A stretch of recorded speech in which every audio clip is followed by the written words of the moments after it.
It all started like any other ordinary afternoon. But by the end of it, my life was never going to be the same again. The morning had been peaceful, a quiet Sunday in our small suburban home.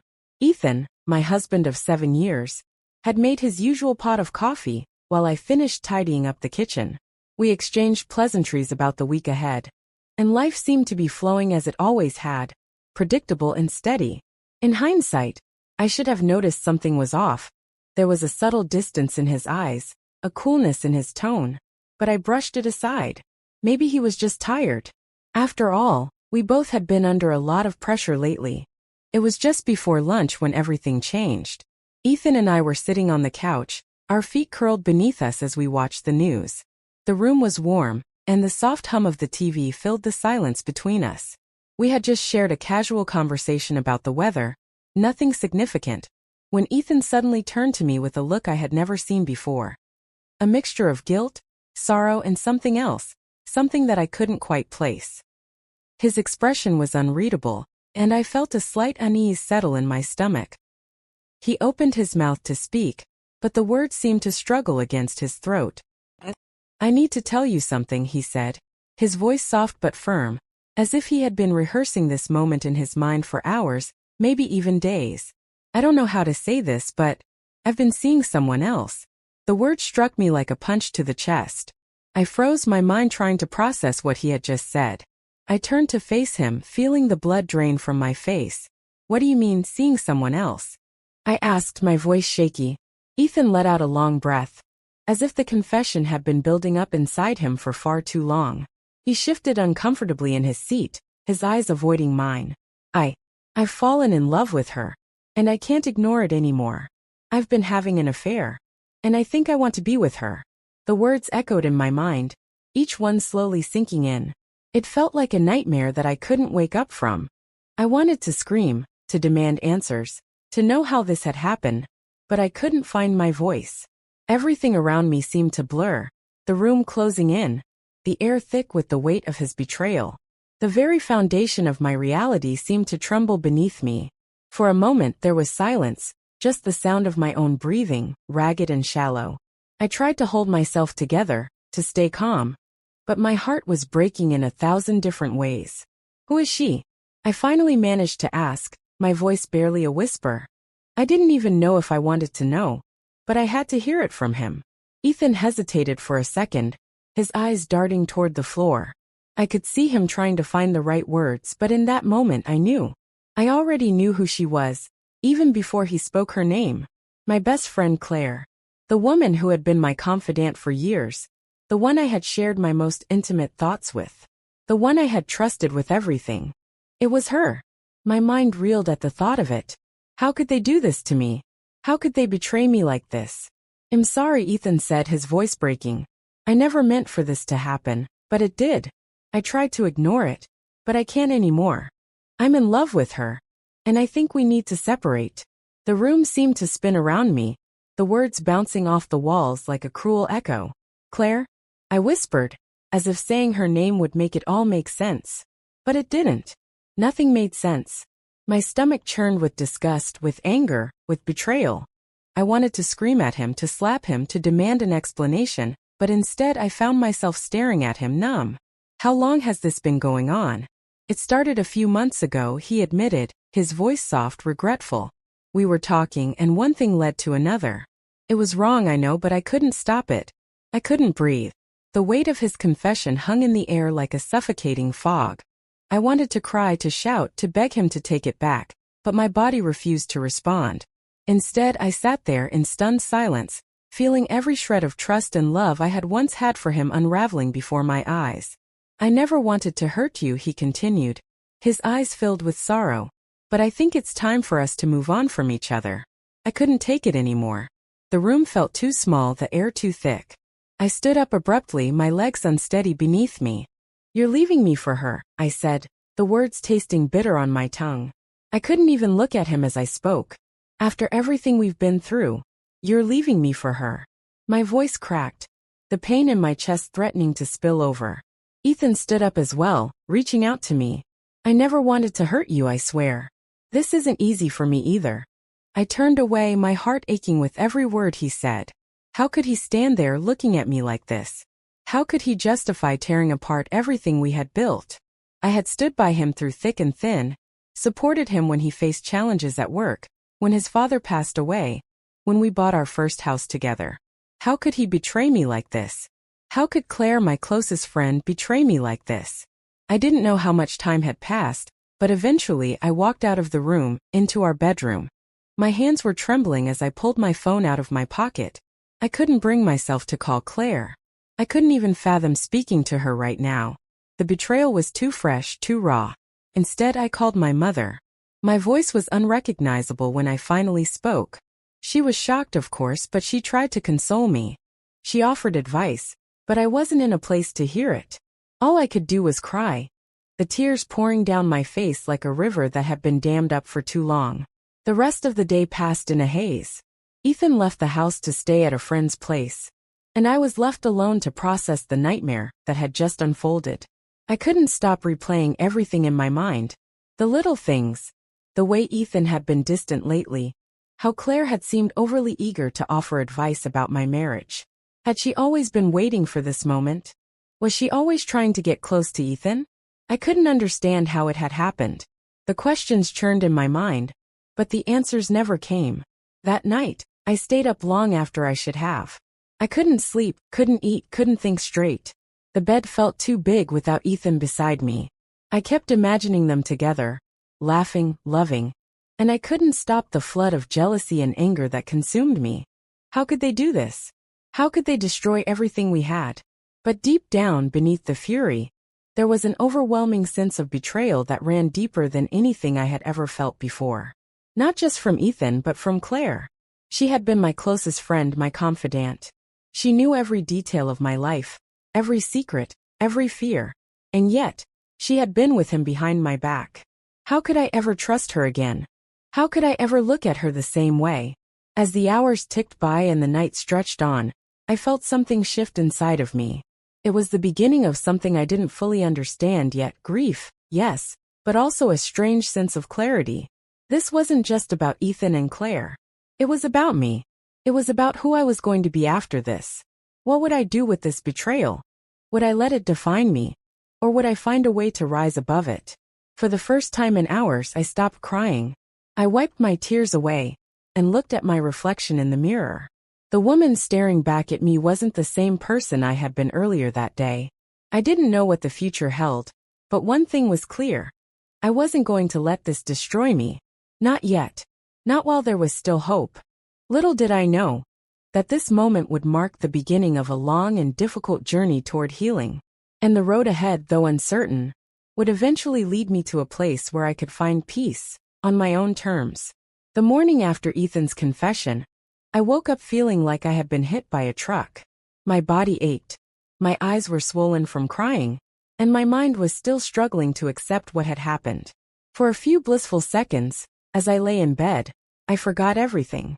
But as soon as I turned to Ethan's side of the bed and saw it empty, the memories of the previous day crashed down on me like a tidal wave. He was gone. Not just for the night, not just after an argument. He had left me for my best friend. I stared at the ceiling, unable to move. How do you start a day after something like that? How do you pick yourself up when the two people you trusted most ripped your life apart? I felt paralyzed, unsure of what to do next. My mind kept replaying the moment he told me, the way he looked at me with that awful mix of guilt and determination, the way he said Claire's name like she was his salvation. It was unbearable. I turned over and reached for my phone out of habit, but the moment I saw Claire's name in my contacts, I felt a rush of nausea. We had texted just days before, laughing about some ridiculous reality show we had been watching together. Felt like another lifetime. How long had she been lying to me? How many times had she smiled in my face while knowing she was sneaking around with my husband? I couldn't think about it anymore. I threw my phone onto the bed and forced myself to get up. Moving felt like the only thing I could do to keep from falling apart completely. I walked into the bathroom and caught a glimpse of myself in the mirror. My face was a mess, puffy eyes, dry lips, my skin pale and lifeless. I barely recognized myself. Was this what heartbreak looked like? I had always thought of heartbreak as something poetic, Something dramatic yet beautiful. The kind of thing you hear about in songs or read about in novels. But standing there, looking at myself, I realized how wrong I had been. Heartbreak wasn't poetic. It was ugly. It made you feel weak, pathetic, like a ghost of the person you used to be.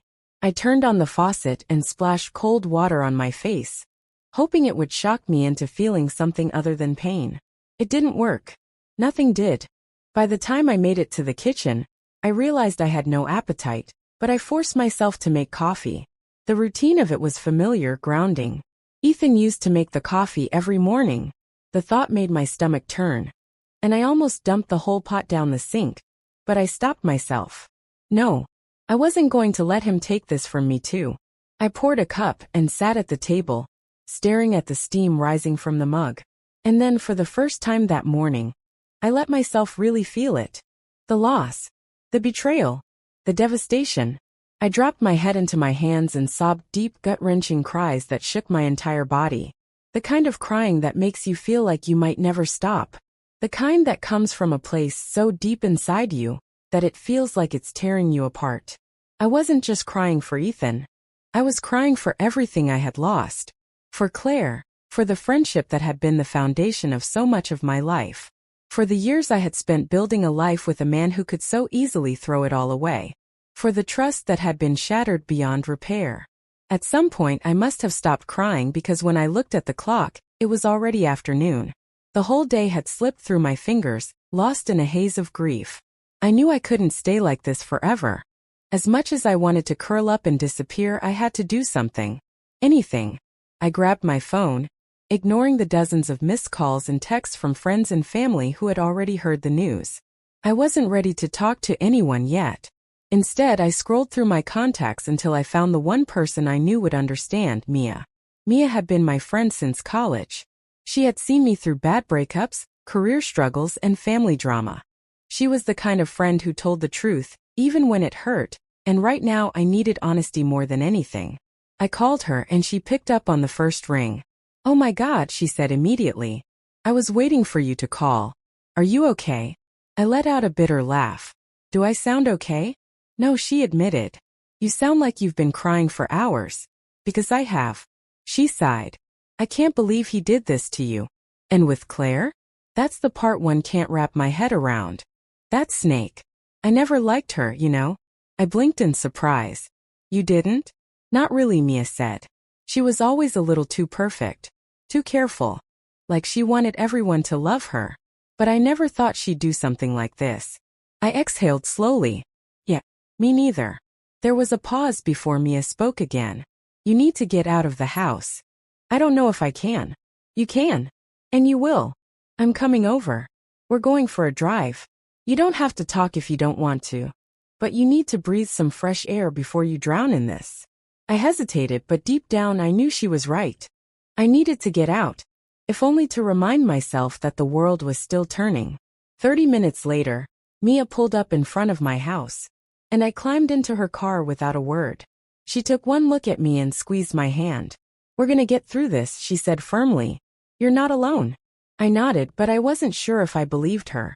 We drove for hours, out of the city, into the countryside where everything felt quieter, slower. I stared out the window, watching the trees blur past, trying to let the movement soothe me. Mia didn't push me to talk, and I was grateful for that. At some point, she pulled into a small roadside cafe and parked the car. "Come on," she said. "Let's get something to eat." "I'm not hungry." "I don't care." I sighed but followed her inside. The place was cozy, filled with the scent of fresh bread and coffee. It felt safe, in a way I hadn't felt since yesterday. We sat in a corner booth and Mia ordered for both of us. I barely touched my food, but I managed a few sips of tea. For a while we sat in silence. Then, finally, I whispered, "I don't know how to do this." Mia looked at me, her expression serious. "One day at a time." I swallowed hard. "What if I never stop feeling like this?"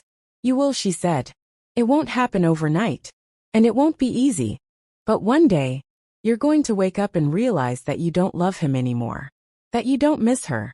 That their betrayal doesn't define you." I wanted to believe her. I really did. But right now, all I could feel was the gaping hole in my chest where my life used to be. Still, as we sat there, I realized something. I wasn't alone. I had people who loved me, who were willing to hold me up when I couldn't stand on my own. Maybe that was enough for now. Maybe that was the first step. The days after Ethan left felt like I was moving through thick fog, each step forward heavy, each breath strained. The world hadn't stopped, though I desperately wished it would. Just for a moment, just long enough for me to catch up with my own reality. But time was merciless. It kept pushing me forward, forcing me to exist in a version of my life that I didn't recognize. I spent the first week in a daze. I didn't leave the house unless absolutely necessary. I barely ate. Nights were the hardest. I would lie in bed, staring at the ceiling, listening to the silence that had settled over my home like a thick blanket. I hated that silence. It made me feel hollow, like an empty shell of the person I had been before. Sleep never came easily. Every time I closed my eyes, I saw them. Ethan and Claire, laughing, kissing, whispering in the way lovers do. My mind tormented me with images I never wanted to see. I tried to block them out, but they lived in the cracks of my broken heart, filling the empty spaces with pain. But as the days passed, something inside me began to shift. The raw grief didn't fade, but it evolved. It became something sharper, something more controlled. I realized I was tired of crying, tired of feeling powerless, tired of being the woman left behind. I wasn't naive enough to believe I could simply turn off my emotions, but I could redirect them. I could take all that hurt, all that anger, and mold it into something else. Something useful. I wasn't looking for revenge. Not the dramatic kind, at least. There would be no screaming confrontations, no elaborate schemes to ruin their lives. That wasn't me. Besides, they had already done the worst thing they could do to me. Nothing I did would ever match the pain they had inflicted. But that didn't mean I had to make it easy for them. They had made their choice. They had shattered my life without a second thought. The least I could do was make sure they didn't get to walk away unscathed. So I made a plan. The first step was simple. I had to rebuild myself. Not for them, not to prove anything, but because I refused to let their betrayal define me. If I let myself crumble, if I let them break me completely, then they had won. And I wasn't willing to give them that satisfaction. I started small. I forced myself to eat proper meals, even when food tasted like ash in my mouth. I went for walks even when all I wanted to do was curl up in bed. I answered texts from friends, even when I felt like shutting the entire world out. And slowly, painfully, I started to feel like a person again. Then I turned my attention to Ethan and Claire. I didn't want to interact with them, but I knew I had to stay aware of what was happening. I needed to understand their world, the cracks in their perfect little fantasy. So I did what any rational woman in my position would do. I observed. I listened. And I waited. Ethan and Claire had moved quickly. Too quickly. Within weeks of our separation, they had started making their relationship public. At first, I thought they might try to hide it out of guilt or shame. But no. They flaunted it. They posted pictures, they attended events together. They made no effort to pretend that their love story hadn't started with betrayal. It was disgusting. But it also told me something important. They were trying too hard. Real love, the kind that lasts, doesn't need to be paraded around like a prize. Just is. But what they were doing, it reeked of desperation. They weren't just building a relationship. They were trying to justify it. They wanted the world to see them and say, yes, this was worth it. This was meant to be. And that was their weakness. I started planting small seeds of doubt. Nothing obvious, nothing that could be traced back to me. Just little moments, little reminders that would fester in the back of their minds. For Claire, it was subtle but effective. A message sent through a mutual acquaintance. Someone who didn't know the full story. Who casually mentioned how I had once spoken about the dreams Claire and I had shared. The plans we had made for the future. It's crazy how things turn out. They said, I remember when she used to say you two would grow old together as best friends. A harmless comment on the surface, but I knew Claire. I knew how her mind worked. She thrived on the idea of being a good person, on believing she was right. She had justified what she did by convincing herself that her love with Ethan was too strong to ignore. But hearing that she had betrayed not just a friend, but a version of herself that once believed in loyalty, that would sit with her. It wouldn't break her overnight, but doubt is like rust, it spreads. With Ethan, I was even more careful. He had always been the kind of man who needed reassurance, who needed to know he was making the right choice. I used to be the one who gave him that confidence. Now I let him find his own answers. And I knew he wouldn't like what he found. It started when he reached out to me.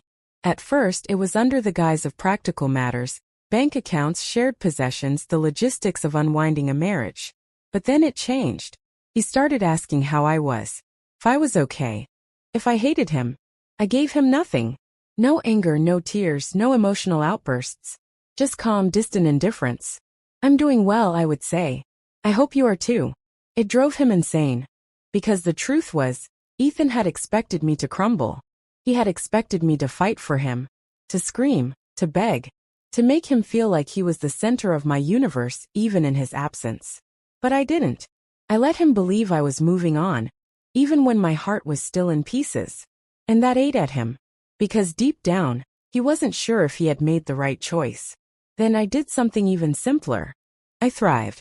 I started going out more, reconnecting with people, focusing on my career in a way I never had before. And I made sure that information made its way back to him. Not directly, never directly, but through mutual friends, through social media. Through the little whispers that always find their way to the people who need to hear them. She's doing amazing. She looks better than ever. She's glowing. I never lied. I never manipulated. I simply lived my life in a way that made it impossible for them to ignore. And it worked. I started seeing the cracks. Claire wasn't as confident. Ethan wasn't as sure. Their perfect little love story wasn't as seamless as they had imagined. It wasn't revenge. Not exactly. I didn't ruin them. I didn't destroy their lives. But I made sure they would never be truly happy together. Because happiness, real happiness, isn't built on the ruins of someone else's life. And now they were starting to realize that. Time passed, but the damage was already done. I could see it in the way Ethan and Claire carried themselves. In the way they moved through the world with forced smiles and hesitant touches. From the outside, they were still a couple, still playing the role of lovers who had overcome the odds to be together. But I knew better. I could see through the cracks, the small fractures in their perfect image that only widen with each passing day. At first, their troubles were subtle. A missed glance, a hand pulled away too quickly, an awkward silence in moments that should have been easy. But as the weeks went on, the tension grew. They started arguing, small things at first, things that didn't seem like much to an outsider. A disagreement over a restaurant. A passive-aggressive remark about plans that had been forgotten. A comment about the past spoken too carelessly. It was inevitable, because what they had built wasn't love. It was a lie wrapped in infatuation, held together by the illusion that they had done the right thing. They had told themselves that their love was worth it, that it had justified the pain they had caused. But reality doesn't work like that. You can't build happiness on betrayal. And I made sure they felt it. I didn't interfere directly. I didn't need to. They were their own undoing. But I watched from a distance as the weight of their choices settled onto their shoulders, suffocating them in ways they never expected. Claire, the best friend who had once been my sister in everything but blood, started to pull away from Ethan. She had spent months convincing herself that this relationship was the right one, that what they had was real. But deep down, doubt had taken root. She saw Ethan differently now. Maybe it was the guilt. Maybe it was the whispers from the people around her. Maybe it was the simple truth that had been there all along. If he could do this to me, what was stopping him from doing it to her? She started questioning everything. Was it really love? Or had it just been the thrill of something forbidden? Had she fallen for Ethan? Or had she fallen for the idea of him? The man who had been mine. The man she had wanted simply because he wasn't hers? She wouldn't admit it out loud. Not yet, but I saw it in her eyes the few times I ran into her. She looked exhausted. She looked lost. She looked like a woman who had gotten exactly what she wanted, only to realize it wasn't what she needed. And Ethan, he was unraveling. At first, he had been so sure of himself, so confident that he had made the right choice. But people talk. And the things they said always found their way back to him. She's doing better without you. She looks incredible these days. She's moving on. It drove him insane. I knew Ethan. I knew how his mind worked. He had expected me to be bitter, broken, desperate for closure. But instead, I had done the one thing he never anticipated. I had let go. I had taken all the pain he had given me and turned it into something stronger. And that, more than anything, made him question himself. He started reaching out more. At first, it was under the pretense of unfinished business, something about dividing assets, something about finalizing paperwork. But I knew the truth. He wanted to know if there was still a part of me that needed him, if there was still a version of me that would take him back. But there wasn't. I answered his messages with polite indifference, never giving him more than necessary. No anger, no emotions, just distance. And that, more than anything, made him miserable. Because the moment he realized I didn't need him, the moment he saw that I had rebuilt myself without him, was the moment he started questioning everything. He had left me for Claire because he thought she was the better choice. But now, faced with the reality of it, he wasn't so sure. They started fighting more. About me. About trust. About the things they had refused to acknowledge when they first got together. The cracks had turned into fault lines, and with every passing day they grew deeper. And then finally it all fell apart. I wasn't there when it happened, but I heard about it. A friend who had been at the same dinner party as them told me everything. It started with a joke, something harmless, something small. Someone made a passing comment about how Ethan and Claire had ended up together, how scandalous it had been, how wild it was that they had betrayed me and still managed to make it work. It was meant to be lighthearted, just playful teasing. But Claire didn't laugh. Instead, she froze. And that was it. That was the moment she realized she would never escape what they had done. That no matter how much time passed, no matter how much she tried to justify it, people would always see them as the ones who had stabbed me in the back. She left the party early. Ethan followed, but something had already shifted between them. The illusion was broken. Days later I got confirmation Claire had ended things. She had told Ethan she needed space, that she wasn't sure anymore, that maybe they had moved too fast. But I knew the truth. She had finally seen it for what it was, a mistake. And Ethan? He was alone. For the first time he had to face the consequences of his actions. He had given up everything for Claire, believing that she was his future. And now he had nothing. I should have felt victorious. I should have felt triumphant. But I didn't. Because the truth was, none of this changed what had happened. They had still hurt me. They had still broken me. But the difference was I had healed. I had taken my pain and turned it into strength. And that was the real victory. One day, long after everything had settled, I ran into Ethan. It was in a coffee shop, just a random afternoon, just a coincidence. He looked different, tired, older, like a man who had finally learned the weight of regret. He hesitated before approaching me. "Hey." I looked up at him, my expression unreadable. "Hey." For a moment he just stood there like he was waiting for something. An opening. A chance. But I didn't give him one. Finally he sighed. "I just wanted to say I'm sorry." I stared at him for a long time. And then finally I smiled. Not because I forgave him. Not because it made anything better. But because I had one. Not in the petty, vengeful way. But in the way that truly mattered. I had moved on. I had rebuilt my life. And he was still standing in the ruins of his own choices. I took a sip of my coffee and met his gaze, calm and steady. "I know," I said. And then I walked away.